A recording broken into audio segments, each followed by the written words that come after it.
मैं ब्रजेश कुमार तिवारी, जवाहर नवोदय विद्यालय रमखिरिया, जिला पन्ना से आज कक्षा 10वीं के लिए हिंदी विषय में व्याकरण से रस लेकर के आया हूँ, जिसे आज हम सब पढ़ेंगे। रस का अर्थ होता है आनंद, अर्थात काव्य के सुनने, पढ़ने या देखने आदि से जो मन में आनंद प्राप्त होता है, उसे ही हम साहित्य में रस का नाम देते हैं। साथियों, मानव को यह आनंद तब प्राप्त होता है जब वह उस काव्य से मन में अपने भावों की अनुभूति प्राप्त करता है। सबसे पहले रस का प्रयोग नाट्य शास्त्र में भरत मुनि ने किया था। भरत मुनि ने रस निष्पत्ति के या रस के उत्पन्न होने के मुख्य रूप से 4 प्रमुख तत्व बताए हैं। वो चारों तत्व किस तरह से हैं? पहला है विभाव, दूसरा अनुभाव, तीसरे संचारी या व्यभिचारी भाव, और अंत में आता है स्थायी भाव। विभाव, सबसे पहले हम विभाव की चर्चा करेंगे। विभाव मुख्य रूप से 2 प्रकार के होते हैं। पहला आलंबन विभाव और दूसरा उद्दीपन विभाव। आलंबन विभाव में मुख्य रूप से 2 तत्व काम करते हैं, एक तो आश्रय आलंबन और दूसरा विषय आलंबन। आश्रय आलंबन उसे कहते हैं जिसके मन में यह रस की निष्पत्ति होती है, और विषय आलंबन से तात्पर्य है जिसको देखकर या जिस बात को सुनकर या दृश्य आदि को देखकर विभाव उत्पन्न हो, उसे विषयालंबन कहते हैं। इसके बाद उद्दीपन विभाव, यानी भाव का उद्दीप्त होना। वे अवयव जिनके माध्यम से भाव उद्दीप्त होते हैं, उसे उद्दीपन विभाव कहते हैं। चलिए आगे चलते हैं, हम बढ़ते हैं अनुभाव की ओर। तो अनुभाव किसे कहते हैं जरा देखेंगे। जो भाव का बोध कराने वाले कारण या मानव में स्थायी भाव जगाने पर जो कार्य होते हैं अथवा दिखाई देते हैं, उन्हें अनुभाव कहते हैं। जैसे हम कहीं चले जा रहे हों और अचानक सामने से गरजता हुआ एक शेर आ जाए और हम उसे देख करके भय से कांपने लगे, घिघी बन जाए, बोलने की हिम्मत ना पड़े, अथवा बचाव के लिए जोर जोर से चिल्लाने लगें। इस तरह से ये अनुभाव होते हैं। आगे रस के अगले अवयव के रूप में पहुंचते हैं हम। संचारी या व्यभिचारी भाव के रूप बारे में पढ़ेंगे। संचारी या व्यभिचारी भाव आखिर हैं क्या? संचारी या व्यभिचारी भाव जो मैंने अभी चर्चा की थी विभाव के मामले में, आश्रय आलंबन। तो आश्रय यानी श्रोता, दर्शक आदि, उसके मन में उत्पन्न होने वाले अस्थिर मनोविकार को संचारी भाव कहा जाता है। ये स्थिर नहीं होते, अस्थिर होते हैं। ये उसी तरह से होते हैं जिस तरह से पानी में एक बुलबुला उठे और थोड़ी देर में वो अपने आप फूट जाए। तो ये क्षणिक होते हैं। भरत मुनि ने इनकी संख्या 33 बताई है संस्कृत साहित्य में, विशेष करके नाट्य साहित्य में, और उसी को हमारी व्याकरण में समाहित किया गया है, चाहे वो हिंदी हो या संस्कृत। एक बार मैं इन 33 संचारी या व्यभिचारी भावों की चर्चा करना चाहूंगा। ये हैं हर्ष, विषाद, त्रास यानी भय या व्यग्रता आदि, लज्जा, ग्लानि, चिंता, शंका, असूया यानी दूसरों के प्रति असहिष्णुता का भाव उत्पन्न हो जाना, अमहर्ष दूसरे का बुरा ना कर पाने के कारण जब हमारे मन के अंदर एक दुख उत्पन्न होता है उसे हम अमर्ष कहते हैं। मोह, गर्व, उत्सुकता, उग्रता, चपलता, दीनता, जड़ता, आवेग, निर्वेद यानी खुद को धिक्कारना, जैसे कोई हमसे गलती हो जाए और फिर हम अपने आप को धिक्कारने लगें, उसे निर्वेद कहते हैं। धृति यानी हमारे मन की इच्छा का पूर्ण ना हो पाना, उसका अभाव। मति, विबोध, वितर्क, श्रम, आलस्य, निद्रा, स्वप्न, स्मृति, मद, उन्माद, अवहित्था। अवहित्था कहलाती है जब हम अपने हर्ष आदि भावों को छिपाने का प्रयास करते हैं। अपस्मार यानी किसी दृश्य को देखकर हमारे अंदर एकदम से मूर्छा जैसा भाव उत्पन्न होने लगे। व्याधि, जिसे सामान्य शब्दों में रोग के रूप में लेते हैं। मृत्यु या मरण आदि। ये इस तरह से संचारी या व्यभिचारी 33 भाव बताए गए। साथियों, अब हम चलते हैं भाव के अंतिम भाग की ओर, जिन्हें कहते हैं स्थायी भाव। स्थायी भाव विभाव, अनुभाव, संचारी आदि के माध्यम से जब हमारे अंदर एक स्थायी स्थान बना लेते हैं, तब हमारे अंदर उद्वेलित होने लगता है जो स्थायी तौर से भाव, उसे हम स्थायी भाव कहते हैं। हमारे हिंदी साहित्य में मुख्य रूप से तो 9 रस बताए गए हैं, परंतु 2 रस बाद में जोड़ दिए गए, एक वात्सल्य और भक्ति।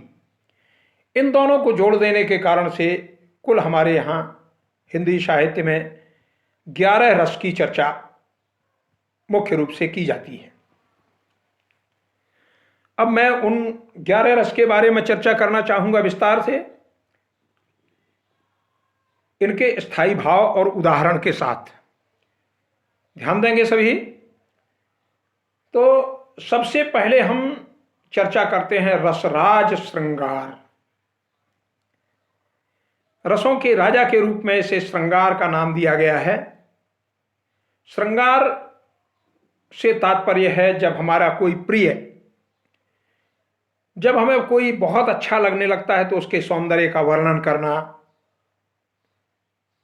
उसके बारे में विचार करना, उसकी एक एक बात हमें अच्छी लगने लगती है और जब वह वर्णन हम करते हैं तो श्रृंगार के अंतर्गत आता है।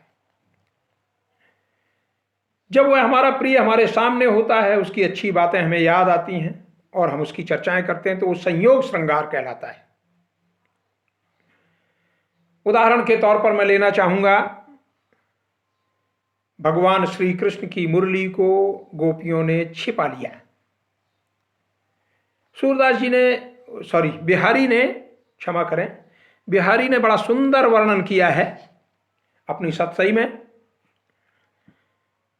इसका उदाहरण दिया है उन्होंने, बतरस लालच लाल की मुरली धरी लुकाए, सौह करे भौहन हसे दैन कहे नट जाए।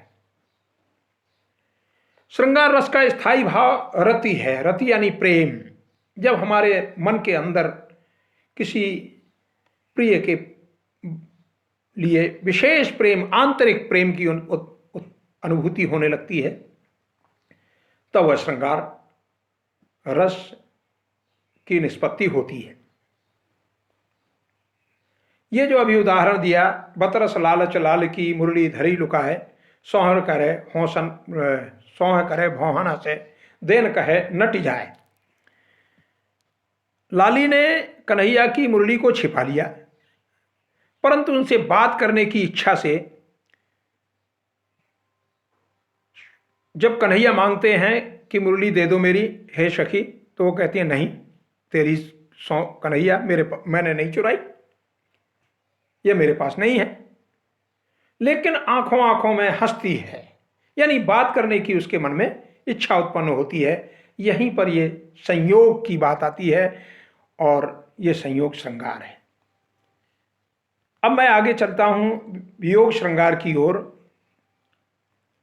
जब वही हमारा प्रिय जिसके साथ हमने सुखमय पल बिताए हैं और आज हमारे पास नहीं होता है, उसकी सारी अच्छाइयाँ हमें याद आती हैं, उसके साथ गुजारे हुए पल हमें याद आते हैं और उसके उन यादों के सहारे हम अपने आप को हृदय से बहुत व्यथित पाने लगते हैं, वियोगी पाने लगते हैं, तब योग श्रृंगार होता है। उदाहरण के तौर पर जब सीता जी का हरण हो गया, तब उस समय राम जी व्याकुल होकर के पेड़ पौधे पशु पक्षियों आदि से सीता का पता पूछते हैं। हे खग मृग हे मधुकर श्रेणी, तुम देखी सीता मृग नैनी। इस तरह से वो बावले होकर के घूमते हैं। यानी कहने का तात्पर्य है, जब हमारा प्रिय हमारे पास नहीं होता है तब उसकी बहुत याद आती है और उसके बारे में जब काव्य साहित्य में वर्णन होता है तब उसे वियोग श्रृंगार के अंतर्गत लेते हैं। वैसे एक श्रृंगार रस का भेद और देखने को मिलता है, परंतु आजकल उसे पढ़ा कम जा रहा है। उसे कहते हैं उपालंब श्रृंगार, यानी उलाहना। जब हमारा प्रिय हमें हमारे प्रति अनदेखी करने लगता है, तब हम कोई ना कोई ऐसा क्रियाकलाप करते हैं कि वह विवश हो जाए हमारी ओर उन्मुख होने के लिए। गोपियों और श्री कृष्ण का वह प्रसंग जब श्री कृष्ण की वो शिकायत करने जाती हैं, तो इस तरह से उपालंब श्रृंगार है। इसके बहुत सारे उदाहरण मिल जाएंगे। अभी मैं इसलिए चर्चा नहीं करना चाहूंगा क्योंकि मुझे और भी रस आगे चर्चा करना है। चलिए आगे बढ़ते हैं हम हास्य रस की। बिना हास्य के तो जीवन ही अधूरा है। कहते हैं हंसी मनुष्य के जीवन को दुगना कर देती है। तो यहां पर हम साहित्य में हास्य के बिना नहीं रह सकते। हास्य रस का स्थायी भाव होता है हास परिहास। काव्य साहित्य में ऐसा वर्णन जिसको सुनकर के एकदम से हंसी के फव्वारे छूट पड़े, बिना हंसे हम ना रह सकें, उसे हास्य रस कहते हैं।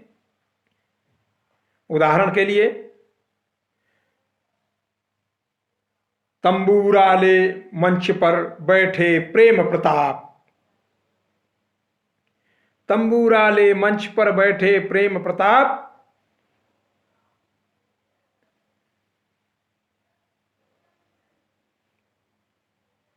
राग तो गाया एक पल घंटा भर आलाप। चलिए इसके अलावा दूसरा उदाहरण देख लें। एक महानुभाव को देखा, पेट तंबूरा सो लगे 56 रोटी खाएं, सोबत सारंगी बजे ज्यों गधा सुर गाएं।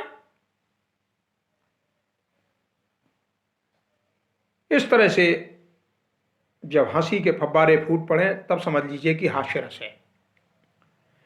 आगे इसी क्रम में हम चर्चा करते हैं रौद्र रस की। रौद्र यानी इसका जो स्थायी भाव है वो है क्रोध। जब किसी काव्य पंक्ति को पढ़कर या सुनकर या ऐसे दृश्य को देखकर हमारे मन में क्रोध का भाव उत्पन्न होने लगे, तब वहां पर रौद्र रस होता है।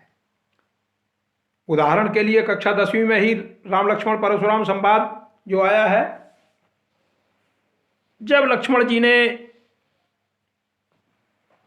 परशुराम जी के साथ उत्तर प्रत्युत्तर किए तब उनको एकदम क्रोध आ गया और वो बड़े तेज स्वर में बोले, रे नृप बालक काल बस बोलत तो ही न संभारी, धनु ही सम त्रिपुरारी धनु विदित सकल संसार। लक्ष्मण जी ने एक्चुअली ये कह दिया था कि हमने तो ऐसे बहुत सारे धनुष बचपन में तोड़ दिए थे, आपने कभी क्रोध नहीं किया। इस पर परशुराम जी को ये क्रोध आया और उन्होंने ये इस दोहे के माध्यम से अपनी बात को कहा, रे नृप बालक काल बस, यानी जहां क्रोध का भाव उत्पन्न होने लगे वहां रौद्र रस समझिए। अगले क्रम में हम बढ़ते हैं करुण रस की ओर। करुण रस जिसका स्थायी भाव है शोक। साथियों, जब हमारे हृदय के अंदर बहुत गहरा दुख उत्पन्न होने लगे, शोक उत्पन्न होने लगे, तब समझ लीजिए कि करुण रस है। हम सभी ने महाभारत का वो प्रसंग सुना है और पढ़ा भी है, जब अभिमन्यु को मार दिया गया और जब अर्जुन सर्व संसप्तकों से युद्ध करके वापस लौटे, उन्हें शंका हो गई क्योंकि सबको शांत देखा। तब उन्हें पता चला तो वो अभिमन्यु के शोक में डूब गए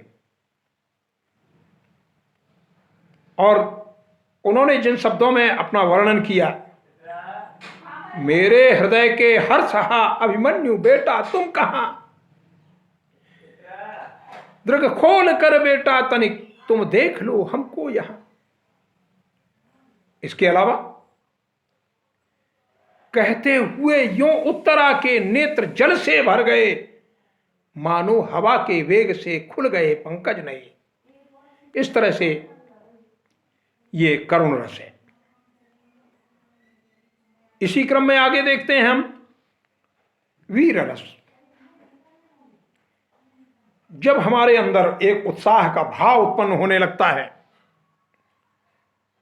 और हम कुछ भी करने के लिए इच्छुक होने लगते हैं, हमारी भुजाएं फड़कने लगती हैं, हम कोई भी बड़े से बड़ा काम करने के लिए तैयार हो जाते हैं, तब उस समय वीर रस होता है।